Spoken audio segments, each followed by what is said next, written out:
Hello everyone, मेरा नाम संदीप चौहान है और मैं एक international taekwondo athlete turn international coach हूँ। और मैं आज आपको बताने वाला हूँ कि कैसे मैंने अपना जर्नी ताइक्वांडो का स्टार्ट किया। बेसिकली ये जर्नी एक स्कूल से स्टार्ट हुआ और जब मैं 6th और 7th क्लास के अराउंड था तो एक दिन अचानक से ताइक्वांडो इंट्रोड्यूस हुआ स्कूल के अंदर और वो मैंने ज्वाइन किया। और जब मुझे पता लगा ताइक्वांडो और हिंदी पीरियड जो मेरा होता था उसका जो टाइम है वो एक साथ है, तो मुझे हिंदी पढ़ना उतना पसंद नहीं था, तो मैंने हिंदी पढ़ने के लिए ताइक्वांडो स्टार्ट किया। और बहुत ज़्यादा प्रोफेशनलिज्म नहीं था कि हाँ मुझे इसमें करियर बनाना है या मुझे इसके अंदर जाके एक नेशनल चैम्पियन बनना है या इंटरनेशनल चैम्पियन बनना है, तो उस टाइम ऐसा कुछ भी नहीं सोचा था। पर धीरे धीरे जैसे इंटरेस्ट बढ़ता गया 2-3 महीने करने के बाद मैं एक डिस्ट्रिक्ट चैम्पियनशिप गया और जो उधम सिंह नगर डिस्ट्रिक्ट चैम्पियनशिप था वहाँ गया और वहाँ जाके खेला, वहाँ मेरा गोल्ड आया तो स्टेट के लिए सिलेक्शन हो गया। तो मेरे कोच ने बोला कि इसके लिए और ज़्यादा मेहनत करना पड़ता है, स्टेट में जाके और ज़्यादा कंपटीशन आता है। मेरे को इस बारे में कुछ नहीं पता था, बस दोबारा से मैं फिर जाता था ताकि मैं हिंदी पीरियड बंक कर सकूं। पर उसके बीच में एक टूर्नामेंट और आया, वहाँ फिर मेरा रिजल्ट अच्छा आया। लोकल टूर्नामेंट्स में खेलता रहा तो लगा कि हाँ यार कुछ है इसमें कि जितना ज़्यादा प्रैक्टिस कर रहा हूँ उतना अच्छा परफॉर्म भी कर पा रहा हूँ, उतना ज़्यादा खेल भी पा रहा हूँ और उसके लिए स्टेट के लिए तैयारी भी कर रहा था। तो 6 महीने के बाद अराउंड जब डिस्ट्रिक्ट चैम्पियनशिप खेला उसके 6 महीने के अराउंड मेरा स्टेट चैम्पियनशिप हुआ, जो कि उत्तराखंड स्टेट चैम्पियनशिप था जूनियर लेवल। और जब मैं गया, मैं खेला, मुझे नहीं पता मेरा गोल्ड कैसे आया, पर मेरा गोल्ड आ गया। मैं खेला और जीत भी गया क्योंकि उस टाइम मैं उतना सीरियस नहीं था ताइक्वांडो को लेके। फिर मेरा जब उत्तराखंड से नेशनल लेवल पर जब सिलेक्शन हुआ और तो एक चाह आने लगी, स्कूल वालों ने अप्रिशिएट किया, समाज ने अप्रिशिएट किया, फैमिली ने अप्रिशिएट किया, 2-3 न्यूज़पेपर से मेरा नाम आया, पापा का नाम आया, तो एक अलग फीलिंग था। ये सब चीज़ें था कि जहाँ से मुझे बढ़ावा मिला। धीरे धीरे स्कूल से भी एक अप्रिशिएशन मिलना स्टार्ट हुआ कि स्टेज पे बुलाते थे, स्टेज पे जाके मेडल देते थे, तो अच्छा लगता था स्कूल के सामने। फिर एक CBSE स्कूल में पढ़ता था, तो CBSE की अपनी अलग अलग चैम्पियनशिप्स होती हैं और CBSE की चैम्पियनशिप्स में मैंने नेशनल में मेडल लिया और जोनल में मेडल लिया। तो स्कूल बहुत खुश था परफॉर्मेंस से, बहुत ज़्यादा सपोर्ट भी करता था। तो ये सब चीज़ें रहीं कि ये पहला पड़ाव था मेरा कि जो ताइक्वांडो जर्नी में हेल्प करता गया। जैसे जैसे मैं चैम्पियनशिप खेलने बाहर जाता रहा तो एक प्रेशर था कि जो पैसों का प्रेशर हमेशा रहता था, क्योंकि मैं एक किसानों की फैमिली से बिलोंग करता हूँ। मेरे पापा किसान हैं, मेरे दादा भी किसान थे, तो इतना नहीं हो पाता है कि हर महीने उतना ज़्यादा इनकम हो जाए कि एक्स्ट्रा आप चीज़ें कर पाओ बहुत ज़्यादा। और बाहर चैम्पियनशिप खेलने के लिए पैसा तो लगता था, एक चैम्पियनशिप के लिए 10,000, 15,000, 20,000 ऐसे जाना पड़ता था और महीने में 2-2, 3-3 चैम्पियनशिप। तो वो एक प्रेशर आ रहा था फैमिली से भी कि कर क्या रहा है, क्योंकि मेडल तो आ जाते थे मगर उसके बाद कुछ पैसा नहीं आता था कहीं से और कुछ चीज़ें नहीं होती थी, तो एक प्रेशर था। और धीरे धीरे क्या होने लगा कि जब 2-3 साल खेले और तो समाज ने भी, हमारा समाज ऐसा ही है कि उंगलियां उठाता है, तो समाज ने बोलना स्टार्ट किया, कर क्या रहा है आपका बेटा, बाहर जाता है कुछ नहीं करता है और पैसे थोड़ी मिलते हैं उस चीज़ से। तो ये सब चीज़ें रहीं, तो घर से भी प्रेशर रहा। पर जो स्पेशली मेरी मम्मी मेरे को बहुत सपोर्ट करती थी और हमेशा उन्होंने उस टाइम मेरे को सपोर्ट किया और हर जगह मुझे पैसे दिए जाने के लिए, हर जगह मेंटली इमोशनली सपोर्ट किया। तो वो सब चीज़ें बहुत अच्छे से चलती रहीं। और धीरे धीरे करके जब मैंने अपना स्कूल का 12th पास किया तो वहाँ से आने के लिए मैंने एडवांस ट्रेनिंग के लिए सोचा कि अब आगे क्या, अगर मैं इंटरनेशनल सोच रहा हूँ, एक प्रोफेशनल प्लेयर बनने के लिए सोच रहा हूँ, तो मुझे कहीं एडवांस ट्रेनिंग के लिए जाना पड़ेगा। तो मैं फिर दिल्ली आया, क्योंकि दिल्ली मेरे चाचा जी रहते हैं गाज़ियाबाद में, और उनके पास आया। उन्होंने मेरे से बोला कि तू यहाँ आ सकता है, यहाँ रह के ट्रेनिंग कर। मैंने फिर कोरियन क्लासेस ज्वाइन किया, क्योंकि कोरिया का ताइक्वांडो नेशनल गेम है। मेरे को उतना ज़्यादा प्रोफेशनल ट्रेनिंग के बारे में बहुत ज़्यादा नॉलेज नहीं था, तो मेरे को लगता था कि बेस्ट है आप कोरियन कोच के पास जाओ, वो सब बेस्ट मिलेगा आपको। और वो सब चीज़ें था भी।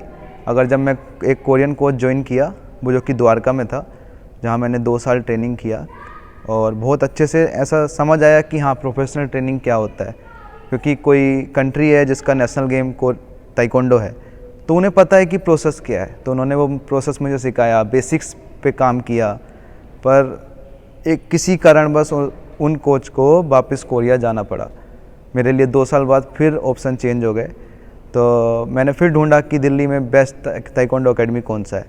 तो ये सेम पीस ताइक्वांडो अकेडमी में मैंने खुद एज ए एथलीट ज्वाइन किया था उस टाइम, और लगभग 5-6 साल पुरानी बात है जब मैं यहाँ ज्वाइन किया। और जब जैसे ही मैं यहाँ आया तो मेरे को जैसे ही मैं कोच से मिला, मैंने बोला कि मैं इसी यहाँ मेडल लाना चाहता हूँ, एशियन गेम्स मेडल लाना चाहता हूँ, ओलंपिक जाना चाहता हूँ। तो उनका पहला सवाल मेरे से था कि आपका बॉडी फिट नहीं है ताइक्वांडो के लिए। मैंने सोचा यार अभी तक तो ऐसा रिजल्ट आया है, बॉडी फिट नहीं है, समझ नहीं आ रहा है। तो क्योंकि उस टाइम मैं 91 kg था और मैं हैवी वेट खेला करता था, और हैवी वेट खेलने के लिए हाइट मेरा उतना ज़्यादा नहीं था। मेरे को कोच ने बोला कि आपको अपना वेट कम करना पड़ेगा। मैंने बोला कितना वेट कम करना पड़ेगा? तो मेरे को रिप्लाई आता है कि आपको 58 kg कैटेगरी में आना पड़ेगा, अराउंड 28 या 30 kg के लमसम आपको वेट कम करना पड़ेगा। मैंने कहा ठीक है, ट्राई करते हैं। ट्राई किया, 1.5 से 2 महीने में मैं 58 kg में चैम्पियनशिप खेला जम्मू एंड कश्मीर में, और वो मेरे लिए लाइफ टाइम मोमेंट था। मैंने उसके लिए बहुत ज़्यादा हार्ड वर्क किया था। इतना ज़्यादा वेट कट करना, वेट लूज़ करना, ये मतलब एक सपने जैसा था कि मैं कभी इतना पतला भी हो सकता हूँ, या मैं कभी उस कैटेगरी में जाके भी खेल सकता हूँ। तो वो हर दिन ऐसा था कि एक साल के बराबर था। ऐसे जा रहा था कि बहुत हार्ड था। हर दिन आपको पानी कट करना है, आपको कार्ब्स कट करने हैं, आपको बहुत सारी चीज़ें ऐसी थी कि बहुत स्ट्रिक्ट रहना पड़ता था, और इतने लॉन्ग टाइम के लिए स्ट्रिक्ट रहना बहुत मुश्किल था। फिर डिसाइड किया कि हाँ अब सीनियर में 58 kg खेलना है। और जब आया, कोच ने भी बोला कि हाँ अभी तो ये बस वेट कट है, अभी आपको अपने स्किल्स पे काम करना है। तो धीरे धीरे ताइक्वांडो में उतना मेहनत करना स्टार्ट किया, बहुत ज़्यादा रिजल्ट मिले। Local championship, state championships, national championship, हर जगह से रिजल्ट मिलने स्टार्ट हुए। और जब लगा कि हाँ अभी ठीक है, इंटरनेशनल के लिए तैयार हूँ, तो मैं गया ऑस्ट्रेलिया प्रेसिडेंट कप खेलने के लिए। और वहाँ मेरा रिज़ल्ट उतना अच्छा नहीं था, क्योंकि कुछ गलतियाँ हैं जो जाके पता लगती हैं क्या है, एक्सपीरियंस करने के बाद पता लगती हैं कि क्या है। पर मैं गया, मैंने खेला, हाँ एक अच्छा एक्सपीरियंस था। आने के बाद दोबारा मेहनत किया, बहुत ज़्यादा मेहनत किया, और तैयारी किया नेक्स्ट अल हसन कप के लिए, जो कि जॉर्डन में था। और उस टाइम ऐसा लग रहा था कि परफॉर्मेंस बहुत पीक पे है। मैं जैसा भी खेल रहा था, जैसा मेरा मन कर रहा था, वैसा मेरा परफॉर्मेंस आ रहा था। मैं गया जॉर्डन और खेला भी। मैच नहीं जीत पाया मैं, मगर मैं खुश था अपने परफॉर्मेंस से। मैं ठीक था कि हाँ जो मैं चाहता था अभी वो हो रहा है। वापस आया, मैंने उस टाइम ऐसा कुछ नहीं था, मैं हारा जीता कोई मैटर नहीं करता था मेरे लिए। पर मेरे लिए ये था, सेल्फ सेटिस्फाइड था कि हाँ अभी मेरा परफॉर्मेंस बहुत अच्छा जा रहा है। आने के बाद जैसे ही आया पहला प्रैक्टिस सेशन, और कोई किक को मैं यूज़ कर रहा था और मेरा नी ट्विस्ट हो गया। और नी ट्विस्ट हुआ, नॉर्मल लग रहा था, और गया डॉक्टर के पास, क्या हुआ है? डॉक्टर ने बोला नॉर्मल ही है, अभी ज़्यादा कोई प्रॉब्लम नहीं है। देखने में ऐसा लग रहा था, पर कुछ टाइम बाद पता लगा प्रॉब्लम आ रहा था कि जब मैं किकिंग करता था या रनिंग करता था, मेरा नी डिसबैलेंस होता था। मैं दोबारा दूसरे डॉक्टर के पास गया, उसने बोला एमआरआई कराओ। एमआरआई कराया तो मुझे पता लगता है कि मेरा नी जो है वो एसीएल टीयर है, अंदर लिगामेंट फुल टीयर है। मैंने बोला ये क्या होता है, क्योंकि मैंने कभी एक्सपीरियंस नहीं किया था उस चीज़ का। तो बोला कि सर्जरी कराना पड़ेगा। और तो मेरा बिल्कुल दिमाग इधर उधर हो गया कि सर्जरी का मतलब है आपके कई सारे साल चले गए। मैं गया, मैंने कहा ठीक है करा लेते हैं सर्जरी, पर कितना टाइम लगेगा? उसने बोला रिहैब करने में आपको 1 साल लगेगा। मैंने कहा ठीक है, कितना जल्दी सर्जरी करा लेते हैं उतना अच्छा है, क्योंकि प्राइवेट हॉस्पिटल में सर्जरी कराने के लिए आपके पास 5 लाख तक होना चाहिए अगर आपको एसीएल सर्जरी जाना है तो। और पर मेरे पास उतना पैसे नहीं थे। मैं फिर government doctor Safdarjung sports injury centre में गया, वहाँ जाके देखा तो ड्यू टू कोविड उनका ऑपरेशन थिएटर बंद था उस टाइम, और मेरे 2 साल जो है सर्जरी डिले हो गया। 2 साल सर्जरी डिले हुआ और बहुत ज़्यादा टाइम मेरा वेस्ट हो गया। कोई बात नहीं था, किसी तरह 2 साल भी सर्वाइव किए, क्योंकि मैं नहीं चाहता था कि ताइक्वांडो से दूर रहूं। तो मैंने as a assistant coach peace taekwondo academy में ज्वाइन किया। और ज्वाइन करने के बाद मुझे ये था कि हाँ कम से कम मेरा दिमाग ताइक्वांडो में चल रहा है और मैं ताइक्वांडो से रिलेट कर पा रहा हूँ। मेरा पैशन है, मैं फॉलो कर रहा हूँ। एज अ कोच करूँ, एज अ एथलीट करूँ, मैटर नहीं करता है, पर मैं दिन रात ताइक्वांडो मुझे पसंद है, तो मैं ताइक्वांडो में रहना चाहता हूँ। सर्जरी कराया, 1 साल रिहैब किया, 3 साल टोटल वेस्ट हुए।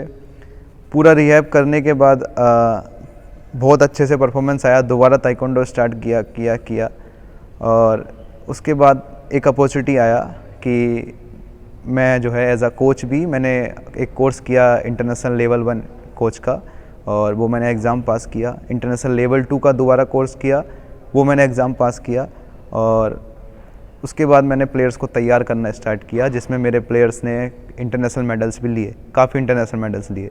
और मैं अभी उन एथलीट्स के साथ काम कर रहा हूँ जो कि इंडिया लेवल पर खेलते हैं। ऑलमोस्ट 20+ एथलीट्स ऐसे हैं जो कि इंडिया खेलते हैं, और कई सारे एथलीट ऐसे हैं कि रिकॉग्नाइज चैम्पियनशिप में मेडल लेकर आए हैं, साउथ एशियन गेम्स, और जैसे कि मेरे एथलीट्स एशियन गेम्स भी पार्टिसिपेट कर चुके हैं, वर्ल्ड चैम्पियनशिप भी पार्टिसिपेट कर चुके हैं, और बहुत सारे ऐसे रिजल्ट हैं एथलीट्स से जो मैं ले रहा हूँ। तो अभी फुल टाइम एथलीट्स के साथ काम कर रहा हूँ और बहुत अच्छा लग रहा है। मेहनत कर रहा हूँ, वो लोग भी मेहनत कर रहे हैं और 2024 ओलंपिक्स के लिए तैयारी कर रहे हैं।